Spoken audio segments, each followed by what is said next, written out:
The Adrian Autry era of Syracuse basketball starts with a victory. Syracuse 83-72 win over New Hampshire.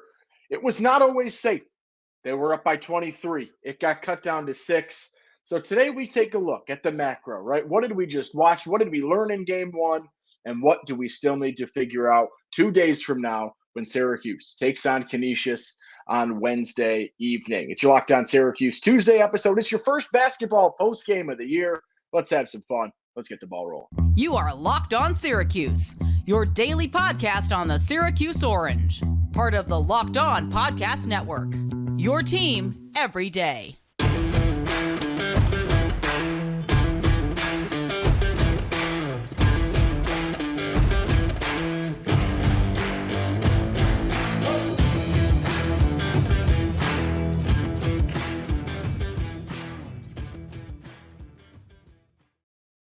What's up? What's happening? Welcome into your Locked On Syracuse Tuesday episode. It's your boy OV saying thank you so much for making Locked On Syracuse your first listen today and every day. We're free and available wherever you get podcasts, part of the Locked On Podcast Network. And today's episode is brought to you by Game Time. Download the Game Time app, create an account, and use code LOCKEDONCollege for $20 off your first purchase. Basketball is back, and let me tell you, it could not have come at a better time. I am sick of Syracuse football. I don't want to talk about it. I don't want to think about it. I don't even want to see it on a Twitter page. That's how angry I am with it at this point in time. It is basketball season. It is a new era of Syracuse basketball, and Red Autry gets out to a 1-0 start, right? I don't want to talk about the things that everyone will be talking about, right? This is the first time in my lifetime that Jim Boeheim wasn't the head coach of Syracuse basketball. It's the first time in my lifetime that, someone else is at the helm here. It's a new era. It's a new system. It's a new scheme. And that's what we saw today. It was kind of funny. You saw, instead of the classic Bruce Springsteen, Glory Days, Born to Run, Rosalita every once in a while, as Jim Boeheim is coming out of the tunnel pregame, we got a new wave, a new genre. I Got the Keys coming out for Adrian Autry, a really fun start. I don't know if that's going to be, the everyday song for him, but definitely a fun one to start things off. This is his program now. He's got the keys to the castle, and what happens, good, bad, ugly, is on his shoulders. And so we talked this game today. Syracuse got out to an absolutely electric start. They were clogging passing lanes. The man-to-man defense was swarming. They were getting out in transition, pushing the pace. They scored 11 of their first 21 on fast breaks, getting steals, getting out and moving. And this team, you thought, okay, holy hell, this is a squad that you don't want to see. This is going to be one of those games where we think back about those dominant blowout victories in a non-conference play. Syracuse got up by as many as 23 in the first half. And then about 10 minutes into the game, they sort of got cold and the energy dwindled. And that spark that was there, right, where you had 9 different guys score in your first 10 minutes of basketball, things started to slow down. And Syracuse got caught in the half court a lot. And then they started to force things. And they continued to try and force things. Tried to force some passes. Tried to force some ill-advised, very difficult shots.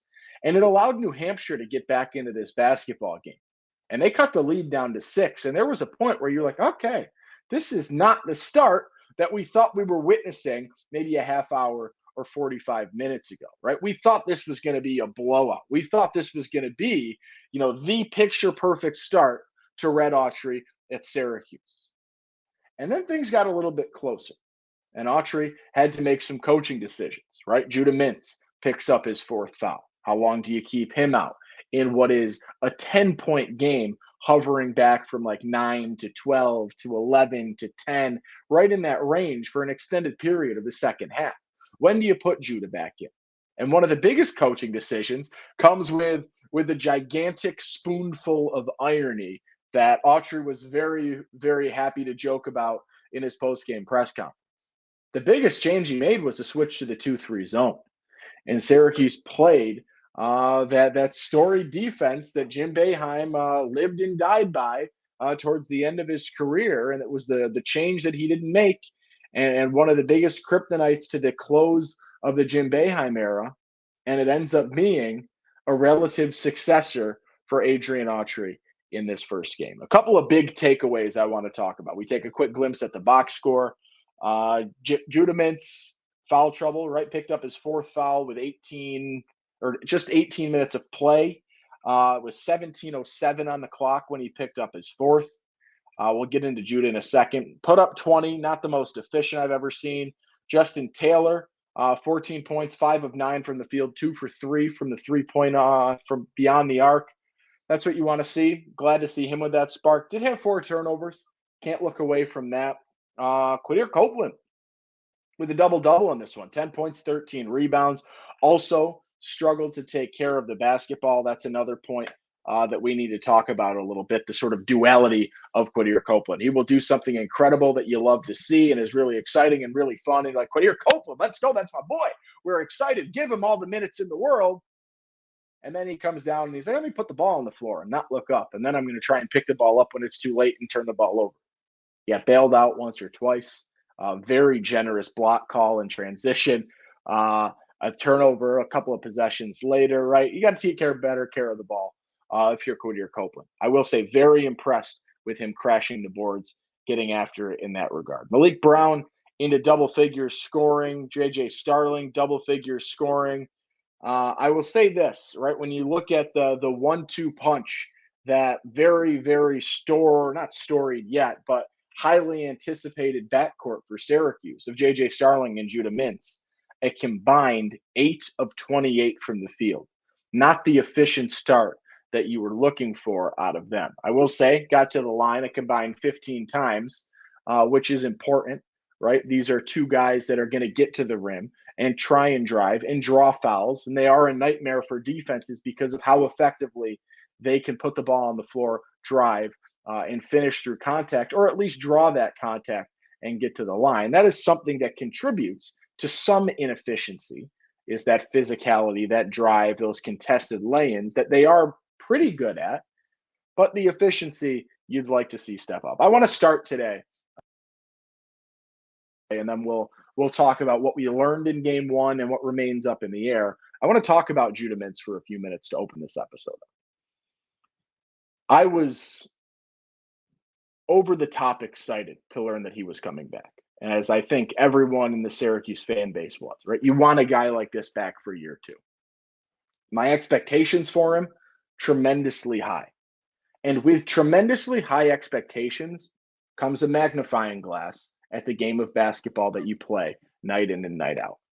Judah Mintz left a lot more to be desired tonight than I wanted to have to talk about in our first post-game show of the season. The inefficiency, right? 5 of 15, 33% from the field, 1 of 4 from 3. His defense was atrocious at many instances. Seemed lackadaisical, seemed like he was not being the presence that you wanted him to be. I forget who said this on Twitter, but it's spot on. Relied on his hands defensively a lot more than he relied on his feet.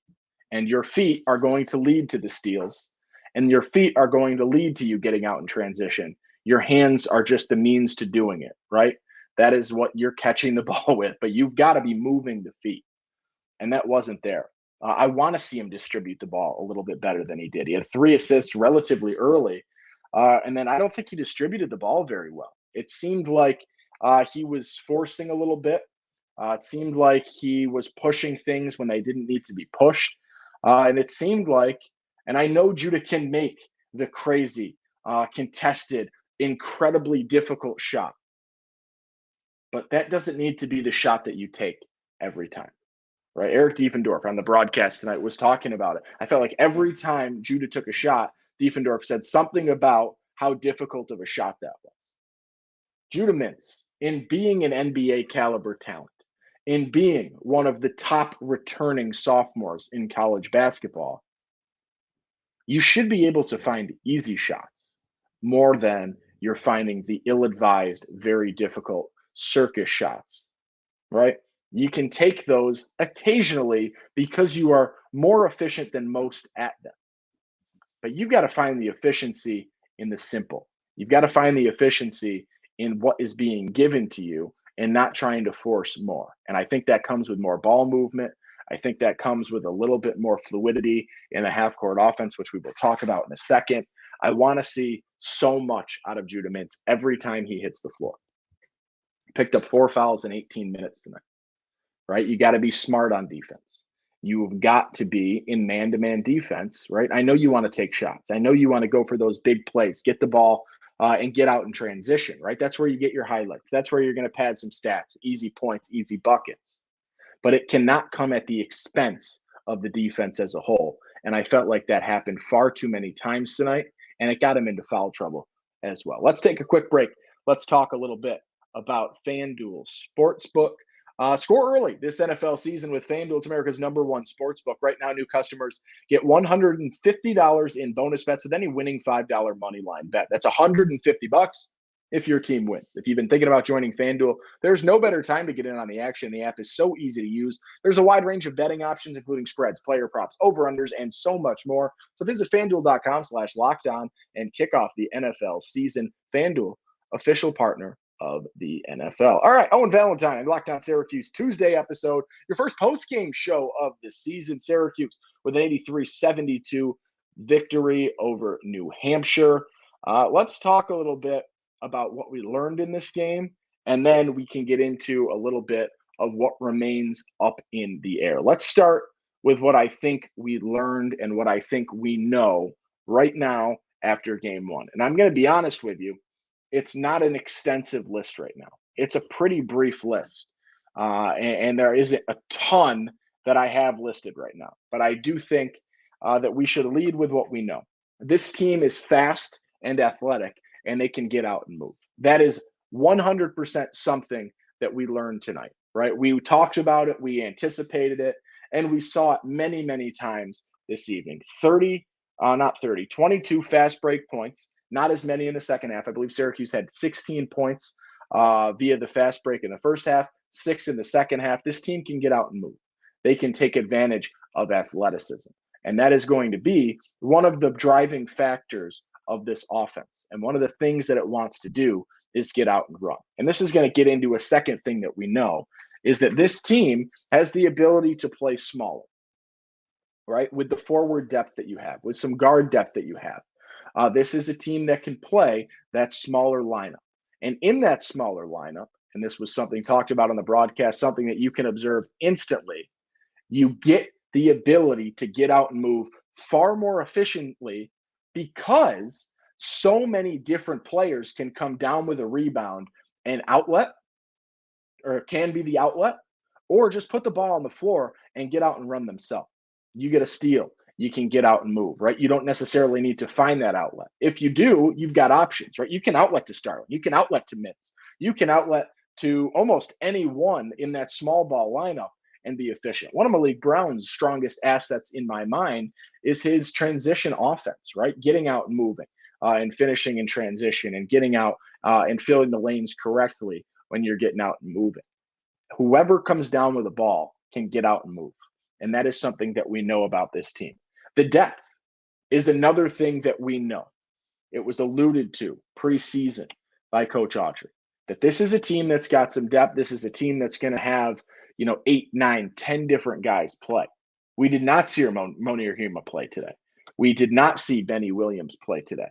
Right? That's 2 more guys that you could see in the mix. And you had 9 guys play and 9 guys score in this basketball game. Most minutes today was J.J. Starling at 35. Fewest minutes was Peter Carey with 6 first half minutes. Did score on a nice little lob ball to get on the board and have Syracuse go 9 for 9 in terms of players that score. Another thing that we know is that this is a young team, right? We look at the roster today, or the players that played today. Naheem McLeod is a junior, first year at Syracuse. J.J. Starling, sophomore, first year at Syracuse. Judah Mintz, sophomore, year 2 at Syracuse. Chris Bell, sophomore. Justin Taylor, sophomore. Kyle Cuff, right? Sophomore, right? These are young players. Malik Brown, sophomore. Peter Carey, sophomore. Quadir Copeland, sophomore, right? You get the picture. It's a young team. And sometimes that shows. You don't have the leader present in terms of extended years. You don't have that senior presence where someone who's played 80, 90, 100 games at Syracuse. You've got guys with relative experience, but you don't have that true leader, veteran presence yet. Can some of these guys develop into leaders? No doubt about it. But right now, you don't have the veteran presence. And I think in a game like tonight, when you're playing against a UNH team that has nothing to lose and is playing that sort of once-in-a-lifetime game in the Dome, if you're UNH, you need that veteran presence that can calm things down, that can control the pace, that can facilitate an offense, because that is one of the things that I thought held Syracuse back. The last thing that I'm going to say that I know right now is not a quote from me. It is a quote from Coach Autry post-game. He said, "One thing I know about this team is that I love this team and they can compete." And that's where we'll leave that portion of this conversation off, right? This is a team that can compete. It's a team that wants to grind. It's a team that wants to have some fun. And I think it is a high energy team that we are going to grow to know and love. All right. So that's what we know. What is up in the air? Because after tonight, there's a lot more up in the air than I had anticipated being the case, right? Some things that I thought I might have known are on the list of question marks right now. And I don't know when the answers to these questions will come. But the first thing that I don't know and is still up in the air is this team and the three-point shooting. It was a concern last season. Joe Girard departs from the program via the transfer portal, lands at Clemson. He was the three-point shooting of this team. Benny Williams shot 40% from three last year. Benny Williams is suspended. Your three-point shooting has some question marks next to it. Chris Bell was okay in some games. Justin Taylor okay in some games last year. Syracuse was 5 of 21 from deep. Starling 0 for 4, Mintz 1 for 4, Bell 1 for 5, Cuff 1 for 3, Copeland 0 for 2. Justin Taylor, the only one north of 50% or with just a reputable three-point percentage in general, going 2 for 3. This team is going to struggle if they struggle from three as badly as they did today, right? And I know this isn't a squad that is going to have that volume shooter that can put up 6, 7, 8 threes a game in terms of attempts and make 3 or 4 of them.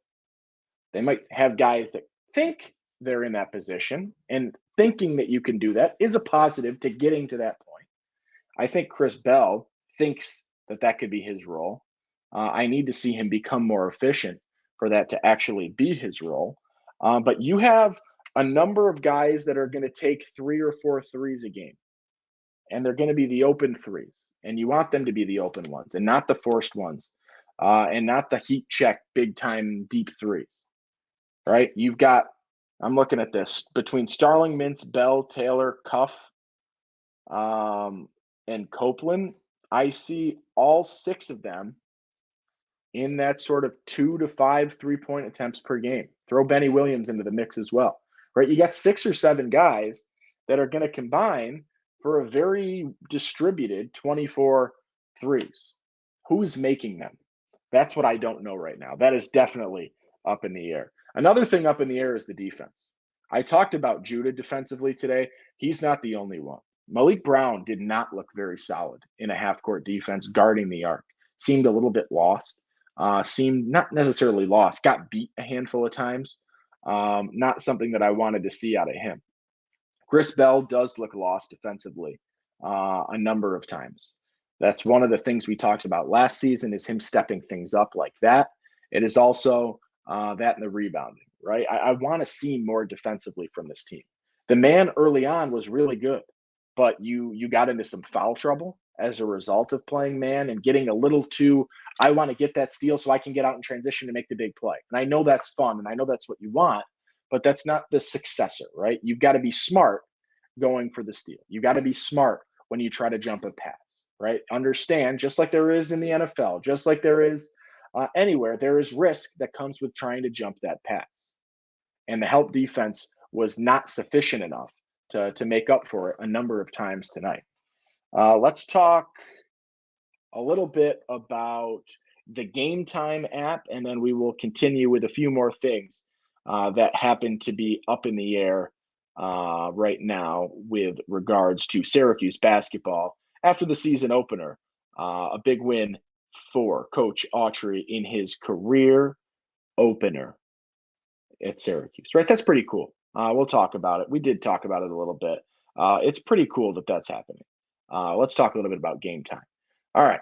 Tickets, buying tickets, right? How many people bought tickets for the Syracuse game tonight? How many people buying tickets for the Canisius game on Wednesday night, the Colgate game next Tuesday, right? You shouldn't have to worry when you're buying tickets to the next big event. Game time is fast and easy when it comes to buying tickets for all the sports, music, comedy, and theater events near you. With killer last-minute deals, all-in prices, views from your seat, and their best price guaranteed, Game Time takes the guesswork out of buying tickets. There's last-minute tickets, easy to find, and there's views from all seats in the venue. All-in prices show your total up front, so you know you're getting a great deal without all of the hidden fees. With zone deals, you can pick the section, and Game Time picks the seats for an average of 18% savings. So take the guesswork out of buying tickets with Game Time. Download the Game Time app, create an account, and use code LOCKEDONCollege for $20 off your first purchase. Terms apply. Again, create an account and redeem code LOCKEDONCOLLEGE. That's Locked On College for $20 off. Download Game Time today. Last minute tickets, lowest price guaranteed. Okay, a couple more things that are up in the air for Syracuse basketball after game one. Syracuse escapes with a win, an 11-point victory. It was as many as 23. It was as few as 6 down the stretch-ish.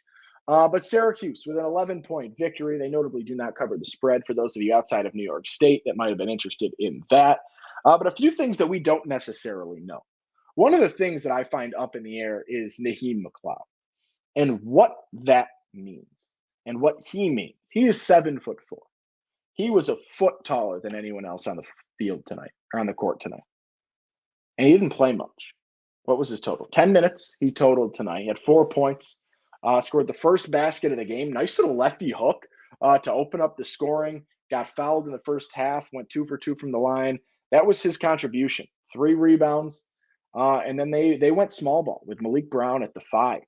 And that's sort of where they stayed in the 2-3 time late in the first half. That was what they ran with. And my question is, and I saw a number of other people posing a similar question, is what is the role of Naheem McLeod? Is he a guy that's only playing when you're playing 7-footers? Is he a guy that you're going to play for the mismatch when you're playing against a team whose bigs are 6'6" or 6'8", right? Where you have an 8-inch difference in height between him and the opposing team's center, right? Where does he play? What's the role? Because tonight seemed like, especially when they were struggling, maybe an opportunity where you wanted to take advantage of the fact that he is that much taller than everyone else there. His height, his length are things that you need to use to your advantage, right? Because if you're playing a UNH squad and you can't find ways for McLeod to thrive, right? What does that mean come Maui in 2 weeks? What does that mean come ACC play in a month and change, right? What does this mean for Naheem McLeod? We know what we got with Naheem, I think, right? He's a 7'4" guy, the tallest man in Syracuse basketball history. But what does his skill set provide outside of height? I've seen a couple of plays where the touch looks okay. I did see a play where he put the ball on the floor, right? You're 7'4", you can go like this. Sorry, let me sink down for the YouTube people. Whoop! And you've dunked the basketball, right? Don't bounce the ball. Don't dribble. Pick it up, get your rebound, and dunk the ball and run back on defense. I get they're trying to do this push, this speed, and McLeod doesn't necessarily fit that. And playing man, McLeod doesn't necessarily fit against the smaller guys he's guarding. But I'm curious, what his role is in the situations where you're going to see him in the 20 to 30 minutes a game range, and the situations where you're going to see him in this 10-ish minute range that you saw him in tonight. 2 more. The second to last thing that I believe is up in the air right now is the half-court offense. The half-court offense looked as bad as it did in the last 2 seasons under Jim Boeheim. It was not movement. It was not fluid. It seemed forced. It was Judah at the top of the arc. Let me take 2 dribbles. Let me spin. Let me hit a little fadeaway. Whoop! And it doesn't always work. It was one pass and shoot. It was not the movement that you want to see to succeed, right? I wanted to see some of the things that when things were working, you were seeing. But there were a lot of stagnant possessions where it was one pass and shoot, one pass, dribble, dribble, turnover. And you needed to see things step up in terms of the fluidity, in terms of the ball movement, and in terms of running an actual offense. I know your bread and butter wants to be getting out and moving and not having to run a half court set, but you do need to.